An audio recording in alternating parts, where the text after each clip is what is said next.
कपिलाशा चरितानुसारी दुग्धादि चौर्येण यशो विसारी कुमारतानंदित घोषनारी मम प्रभु श्री गिरिराजधारी। गिरिराज धरण प्रभुना युगल चरणारविंदों साष्टांग दंडवत प्रणाम करीने अने पूज्यपाद श्री महाप्रभु वल्लभाचार्य चरण, श्री गोपीनाथ प्रभु चरण, श्री विठ्ठलनाथ प्रभु चरणना चरण कमलों दंडवत प्रणाम करी पूज्यपाद सद्गुरुवरीना चरण कमलों वंदन प्रणाम करीने पूजनीय श्री बहुजीना चरणों में पण वंदन करी आपणे पहला श्लोकनी ज हजी एनी अंदर आपेला 3 नामोनी एमां पहला नामनुं ज चिंतन करी रह्या हता। भक्ताभिलाषा चरितानुसारी एनुं चिंतन आपणे कर्युं अने एनी अंदर आपणे विषयने विचार कर्यो प्रियजनो के मनुष्यनो एटले के जीवात्मानो 3 प्रकारनो स्वभाव छे। स्वभावस्यन्यथा भावो नैव शक्य कथंचन तथैव त्रिविध भक्तानां त्रिविधा भगवत्कृति ए विषय આપણે વિચારી ગયા કે સાત્વિક રાજસ તામસ અને એટલે ભગવાન કૃપાળુ હોવાથી સ્વભાવ બદલી શકાય નહીં અને આ જ ભગવાનની કૃપા છે કે ભગવાન ભક્તનો સ્વભાવ બદલવાને બદલે પોતાને ભક્તને અનુકૂળ કરી દેતા હોય છે અને એટલે તથૈવ ત્રિવિધ ભક્તાનામ ત્રિવિધા ભગવત્કૃતિ ભગવાને પણ 3 પ્રકારની લીલાઓ 3 પ્રકારની કૃતિ પોતાની કરી। એમાં પહેલી તો કે આપ જાણો છો કે તામસ ભક્તોની ઉપર કૃપા કરવા માટે કેમ કે સંસારમાં જે તામસ ખરાબ કહેવામાં આવ્યું છે એ જ ભક્તિ માર્ગની અંદર તામસ જીવોને પરમ ફળ મળ્યું છે જેનું આપણે ચર્ચા હમણાં જ શ્રવણ કરી રહ્યા હતા। ભ્રમર ગીત એટલે તામસોના જે તામસ ભક્તોને જે પરમ ફળની પ્રાપ્તિ થઈ છે એની ઉત્તમતા દર્શાવનારું પરમોચ્ચ દશા દર્શાવનારું એ ભ્રમર ગીત। એટલે અહીંયા કહી રહ્યા છે કે ભગવાને તામસ ભક્તોને પ્રિય એવી કઈ લીલાઓ કરી, રાજસ ભક્તોને કઈ લીલાઓ કરી અને સાત્વિક ભક્તોને અનુસરીને કઈ લીલાઓ કરી। તો આપણે સંક્ષેપમાં સમજી લઈએ। જેમ કે તામસ ભક્તો હોય ને પ્રિયજનો એ કેવા હોય તો કે એમને પ્રભુની જોડે મસ્તી કરવી, પ્રભુ એમના ત્યાં આવીને છીના ઝપટી કરે, સમજ્યા, પછી આમ બોલચાલ થાય, આ બધું એમને બહુ ગમે, છેડખાની થાય, આમ અપનત્વ જેવું જેને આપણે સંસારમાં કહીએ કે તામસ એટલે પડ્યો રહે, ગુસ્સો કરે ના, પણ એને તામસ જીવને એવું અપનત્વ ગમે। એ લોકો નિયમના બહુ પાકા હોય। જો સંસારનો જે તામસી જીવ છે એ જો તામસ ભાવયુક્ત વૈષ્ણવ બની જાય ને તો પછી તામસ ભાવયુક્ત વૈષ્ણવનો શું ભાવ હોય ખબર છે કે ગમે તે થઈ જાય, હું જ્યાં સુધી મારા પાઠ નહીં થાય ત્યાં સુધી હું દૂધ નહીં પીવું, જ્યાં સુધી મારા શ્રી ઠાકોરજી ભોગ નહીં આરોગે ત્યાં સુધી હું મોઢામાં કઈ નહીં નાખું, ગમે તે થશે, હું વિદેશ જઈશ પણ હું મારા ઠાકોરજીને ધર્યા વગરનું નહીં લઉં, આવો ભાવ એના હૃદયમાં દ્રઢ થઈ ગયો હોય। અને હવે પેલો બીજો કે કઈ નહીં ચાલે, હવે પ્રભુ તો કૃપાળુ છે, એટલે આ તામસ ભાવ હોય ને એ નિયમના બહુ પાકા હોય। એમની અંદર એક આપણે કહીએ ને કે સ્થિરતા હોય। એટલે ભગવાન આવા ભક્તો ઉપર કૃપા કરવા માટે ચૌર્યાદિ લીલા, એટલે આપણે જો પહેલા શ્લોકમાં આવે છે કે ભક્તાભિલાષા ચરિતાનુસારી કેવી તો કે દુગ્ધાદિ ચૌર્યેણ, દૂધ આદિ વગેરે જે ચોરી કરી ભગવાને એ ચોરીની વાત અહીંયા કહી રહ્યા છે।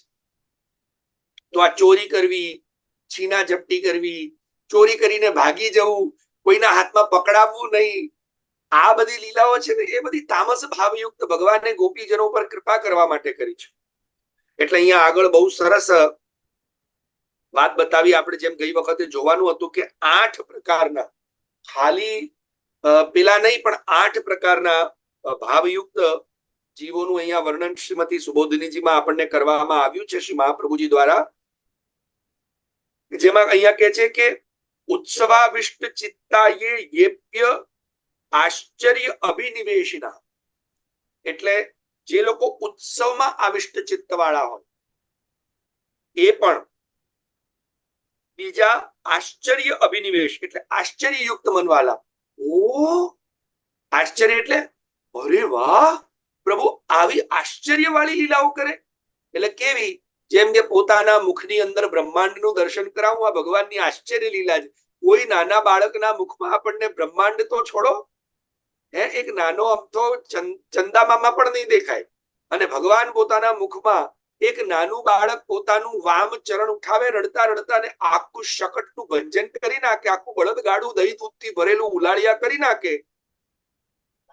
અને પાછો પેલો ભક્ત કહે કરો, એક બાળકે જોયું, ભાગવતજીની અંદર આવે છે કે એક બાળકે જોઈ કીધું કે હા यशोदा मैया मैंने देखो लाला ने है ना खेल खेल में रोते रोते अपना चरण उठायो और ये बैलगाड़ी उछल गई. यशोदा जी के गांडो થયો છે એમ કઈ લાલો આવડો નાનો મારો લાલો ને ચરણ ઉઠાવે બેલગાડી ઉછળી જાય. એટલે ભગવાન ત્યાં આપણે કહીએ ને તામસ પ્રમાણ લીલા, તો ભગવાન વારે વારે પ્રમાણ આપે છે કે હું જ આ વિશ્વની અંદર સર્વ કરતા હરતા છું, મારું સામર્થ્ય સર્વત્ર વિદ્યમાન છે, અને આ બાલ રૂપમાં પણ મારું સામર્થ્ય એ જ છે જે બ્રહ્માંડના અધિનાયકમાં હોય. એવું નહીં હું બાળક છું એટલે બાળક જેવો છું, પણ છતાંય ભગવાન પ્રમાણ આપે છે. પણ એ પ્રમાણને માનીને જો બધા ઓહો કરવા લાગી જાય એટલે ભગવાન આ બધાને આશ્ચર્ય લીલા થાય. આવું કેવી રીતે સંભવ? નાનું બાળક આવું કરે? પછી કે છે અલૌકિક રતાયે ચ, ભગવાનની અલૌકિકતાથી અલૌકિકતામાં અને અલૌકિક ભાવ વડે પ્રેમ કરનારા જે પ્રેમીજનો. પછી કહી રહ્યા છે યે ચ ઉપદ્રવણોત્સુકા. ઉપદ્રવણોત્સુકા એટલે ભગવાનની ધમાલ જોવાની ઈચ્છા રાખવા વાળા. ઉપદ્રવ એટલે ધમાલ. તમારો છોકરો ઉપદ્રવ કરે ને, આપણે ગુજરાતીમાં કીધા અમારો છોકરો તો બહુ મોટો ઉપદ્રવી છે. અને કયા કયા ઉપદ્રવ કરે? તો કે તોડફોડ કરે છે ને, અરે ઘરમાં જ માટલા ફોડી નાખે ને, માટીમાં રગદોળે ને, ના આપીએ તો રડવા લાગી જાય ને. આવી અનેક ઉપદ્રવ લીલાઓ કે જે આપણે ભાગવતજીની અંદર આવે છે કે ભગવાન ગોપીજનો જયારે શિકાયત કરવા આવે છે ઉલ્લાહના આપવા, ત્યારે યશોદાજીને કહે છે વત્સાન મુંચત ક્વચિદ સમયે કોષ સંગ્રહ સંજાત ક્લેશ. અને આ પાછો કેવો છે? આક્રોશ. આક્રોશ કરે જો એને અમારા ઘરમાં કઈ ખાવા ના મળે તો, અમારા સૂતેલા છોકરાઓને ચૂંટલીઓ ભરી જાય, અમારી વાછરડાને ગાયોને છોડીને જતો રહે, એટલે ગાયો દૂધ, બધી વાછરડા ગાયો નું દૂધ પી જાય. પછી થાય શું? તો કે અમને જયારે દોવા બેસું ત્યારે દૂધ મળે જ નહીં, એટલે મારી સાસુ મને કૂટે. આવી જાત જાતની ધમાલ કરનારો આ તારો છોકરો છે. એટલે ઉપદ્રવ. સમજ્યા? પછી કે છે સ્ત્રી સ્વભાવ રતા યે વૈ, એટલે યાદ રાખજો સ્ત્રી સ્વભાવ, અહીંયા સ્ત્રી શરીર નથી કહ્યું, સ્ત્રી સ્વભાવમાં, સ્ત્રી સ્વભાવથી રત એટલે સ્ત્રી સ્વભાવ વાળા. અને સ્ત્રી સ્વભાવ એટલે સ્ત્રીઓનો કેવો સ્વભાવ હોય? સજવું, સંવરવું. સ્ત્રીઓને સૌથી મુખ્ય વસ્તુ શું ગમે? અહીંયા બહેનો બેઠી છે એમને પૂછો, તેમને સજવું સંવરવું બહુ ગમે, શૃંગાર કરવો બહુ ગમે. પછી નાની નાની વાતની અંદર જ એકદમ આમ દયા આવી જાય, કોમળ હૃદય, પ્રેમથી ભરેલું, તરત કોઈકનો બીજાનો વિચાર આવે. આવા ભાવવાળા વૈષ્ણવો, આવા ભાવવાળા જીવો માટે ભગવાન એવી લીલા કરે છે કે યશોદાજીને કહે છે કે અરે મૈયા મોકું તું યો તૈયાર કર, આજ મોકું ये શ્રૃંગાર કર. અને ઠાકોરજી અલગ અલગ પ્રકારના શ્રૃંગાર ધારણ કરે છે. પછી કે છે એ ચ તત્વે ચ લૌકિકે, અને અમુક લોકો લૌકિકની ચાહના, લૌકિક તત્વમાં ચાહના રાખવા વાળા એવા પણ જીવો હોય. એટલે કેવા? આપણે જાણીએ છીએ ને કે સાસુ, વહુ, જેઠ, જેઠાણી, તો એવા લોકોના માટે પણ એવી લીલા પ્રભુ કરે છે. અને કેવી લીલા કરે? તો પેલી કે અરે મારી સાસુ મને બહુ હેરાન કરશે, લાલા તું મને શું કરવા અહીંયા મને રંગ નાખવા આવ્યો છે? પેલું છે ને આપણો રસિયો કે કાના પિચકારી મત માર મેરે ઘર સાસ લડેરી ગઈ, કે ચિંતા ના કર તારી સાસુને સૌથી પહેલા રંગીને આવ્યો છું. હવે તારી સાસુ તને ગાળો દેવાના બદલે તને ઘરે જશે એટલે લાડવા આપશે કે ઓહો તું રંગાઈ ગઈ. એટલે પ્રભુ જેને લૌકિકતાથી આનંદ આવતો હોય ને એની લૌકિકતાની અંદર પણ પ્રભુ એવો પ્રેમાસ્પદ વાતાવરણ બનાવી દે કે એનાથી એ ભક્તિ કરતો થઈ જાય. એટલે સાસુએ ભક્તિ કરતી હોય, સસુરે ભક્તિ કરતો હોય, દેરાણીએ ભક્તિ કરતી, બધા એક સાથે રાસમાં પહોંચે જાય ત્યારે. અને પછી કે છે સર્વોદ્યોગ પરાયે ચ તેષામ રોધો નિરૂપ્યતે. અને સર્વોદ્યોગ એટલે દરેક પ્રકારે જે ઉદ્યમ કરીને કૃષ્ણનો પ્રેમ પ્રાપ્ત કરવાની ઈચ્છા રાખતા હોય એવા 7 થી 8 પ્રકારના જે જીવો છે એ દરેક જીવો ઉપર કૃપા કરવા માટે દરેક જીવના સ્વભાવ વાળી લીલા કરે છે. હવે આમાંથી તમે એકાદા હશો તો આમાંથી એકાદા તમે છો તો તમારી જોડે પણ પ્રભુ આમાંની એકાદી લીલા કરવાના. જો તમે લૌકિક આવિષ્ટ હશો ને તો પ્રભુ તમારું લૌકિક પણ પ્રભુ બધું સંભાળી લેશે. પછી તમે શું કહેશો ખબર છે? અરે ખરેખર ઠાકોરજીની કૃપા એવી છે ને, તો ઠાકોરજીએ કૃપા કરીને તો મારા છોકરાનું રિઝલ્ટ એ સારું આવી ગયું, મારા ધણીએ સારો થઈ ગયો. ઠાકોરજી કે બસ તારું લૌકિક સારું, હવે શાંતિથી મારી સેવા કર, ચાલ ચૂપચાપ. તને લૌકિકમાં આસક્તિ, તારું લૌકિક ઠેકાણે પાડી દીધું. તારી અલૌકિકમાં આસક્તિ હતી, તારું અલૌકિક. પણ હા, આ એક જ વાત છે, આ ત્યારે જ શક્ય બને જ્યારે પ્રભુએ તમને પોતાના માન્યા હોય. યાદ રાખજો, જ્યાં સુધી ભગવાન તમને ભક્ત તરીકે સ્વીકારતા નથી ને ત્યાં સુધી આ બધું થતું નથી. એટલે તમે એમ માનતા હો કે અમે અમારી સાધનાથી કે અમે બહુ જ સેવા કરી, અમે બહુ જપ તપ વ્રત કર્યા અને બધું એનાથી અમે સેવા ઠાકોરજીને કરીને ઠાકોરજી એટલે પ્રસન્ન થયા. તદ્દન ખોટી વાત. ઠાકોરજી પ્રસન્ન થાય પોતાની ઈચ્છાથી. કેમ? તો કે કર્તુમ અકર્તુમ અન્યથા કર્તુમ સર્વ કર્તુમ સમર્થ ભગવાન. એ ભગવાન કેવા છે? તો શ્રી મહાપ્રભુજીએ કહ્યું પ્રભુ સર્વ સમર્થો હિ. બરાબર, નિજેચ્છાત કરિષ્યતિ. ભગવાન ભલે સર્વ સમર્થ હોય પણ એ નિજેચ્છાત એટલે પેલા એ કીધું છે નિજે ઈચ્છાત કરિષ્યતિ, તો કે આ પોતાની ઈચ્છા પ્રમાણે જ કરે. પણ એ નિજાનામ ઈચ્છાત અપી કરિષ્યતિ, પણ એ ક્યારે? જ્યારે એ સામેવાળા ભક્તને નિજ માની લે. આના માટે વ્રજપતિ નામના એક સખા થઈ ગયા અને કીર્તન છે ચોલો હરિયા પુન પોન જનાવે તોલો વેદ પુરાણ સ્મૃતિ સબ પઢે લિખે નહીં આવે. અને આને પાછું કે પાઠ ભેદ પણ છે આ કીર્તનનો બીજો. ચોલો, અને આ પાઠ ભેદ મને ગુરુજીએ બતાવેલો. ચોલો હરિયા પુન પોન જનાવે તોલો सकल सिद्धांत मार्ग के पढ़े सुने नहीं आवे. જ્યાં સુધી શ્રી ઠાકોરજી જોલો હરી આપુન પોન જનાવે, જ્યાં સુધી ઠાકોરજી તમને પોતાના બનાવે નહીં અને બનાવ્યા પછી તમને જતાવે નહીં કે મેં તમને પોતાના બનાવ્યા છે, ત્યાં સુધી આ પુષ્ટિ ભક્તિ માર્ગના તોલો સકલ સિદ્ધાંત માર્ગ કે આ પુષ્ટિ ભક્તિ માર્ગના સિદ્ધાંત પઢે સુને નહીં આવે. તમે એમ માનતા હો કે અમે પુસ્તકો ને ગ્રંથો વાંચી લઈશું, અમે રોજ પ્રવચન સાંભળીશું, પેલા મહારાજશ્રીના સાંભળશું, ઓલા મહારાજશ્રીના સાંભળશું, પેલા શાસ્ત્રીજીના સાંભળશું, અમે આ સીડી સાંભળી લઈશું, એનાથી તમને સિદ્ધાંત નહીં આવડે. કેમ? સાંભળવાને વાંચવાથી આવડી ના જાય જ્યાં સુધી હરિ અથવા ગુરુ આપણને પોતાના ના બનાવે અને બનાવ્યા પછી જતાવે નહીં કે તું મારો. એટલે પછી કોઈકે પૂછ્યું કે આમાં કોઈ પ્રમાણ છે કે તમે એમને જ ખાલી આવું કહી રહ્યા છો? એટલે બહુ સરસ વ્રજપતિજી, એમાં થોડી મને શંકા હતી પણ પૂજ્ય ગુરુજીએ કીધું કે નહીં આ વ્રજપતિજીનું જ છે. મને એવું લાગતું હતું કે રસખાનજીનું પદ છે, કેમ કે એમાં છેલ્લે રસખાનજીનું પણ નામ આવે છે. ત્યારે એટલે રસ, ત્યારે ગુરુજીએ કીધું કે નહીં આ વ્રજપતિજીનું છે. બસ, તો એટલે હું વ્રજપતિજીનું કહી રહ્યો છું. અને એમાં એમણે કહ્યું કે જોઈ લો, એનું પ્રમાણ આપે છે. એનું પ્રમાણ શું? તો કે છે શ્રીમદ ભાગવતની કથા કોને કોને સંભળાવી? તો કે સુખદેવજી. હવે સુખદેવજી એટલે કોણ? તો કે સાક્ષાત દ્રઢ વૈરાગ્યની મૂર્તિ, શિવજીનો પરમ વૈષ્ણવ પરમ ભક્તનો અવતાર. અને સાંભળવા કોણ બેઠું છે? તો કે પરમ ભક્ત પરીક્ષિત, ભગવદીયના પુત્ર, ભગવાને જેની ગર્ભમાં રક્ષા કરી એવા કૃપાથી યુક્ત પરીક્ષિત બેઠા છે.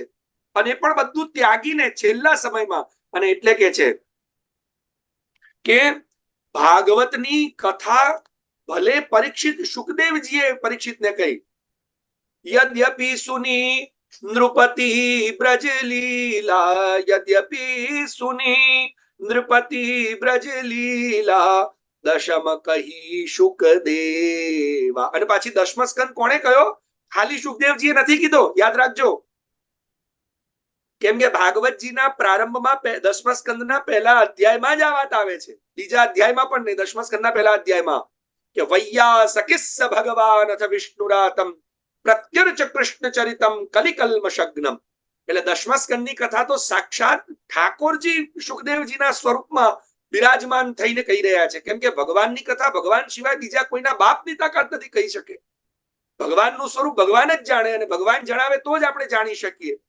અને એટલે આ કીર્તનમાં કહી રહ્યા છે, યદ્યપિ સુની નૃપતિ બ્રજ લીલા, દશમ કહી સુખદેવા, તો સર્વાત્મ ભાવન ઉપન્યો, તો સર્વાત્મ ભાવન ઉપજ્યો, તાતે કરી ન સેવા, ચોલો હરિયા પુન પોન જનાવે, તોલો વેદ પુરાણ સ્મૃતિ સબ પઢે લિખે નહીં આવે.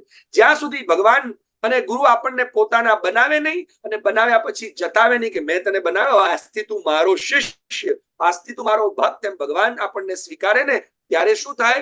ત્યારે જ આપણે બધું કરવા માટે સક્ષમ બનીએ. કેમ?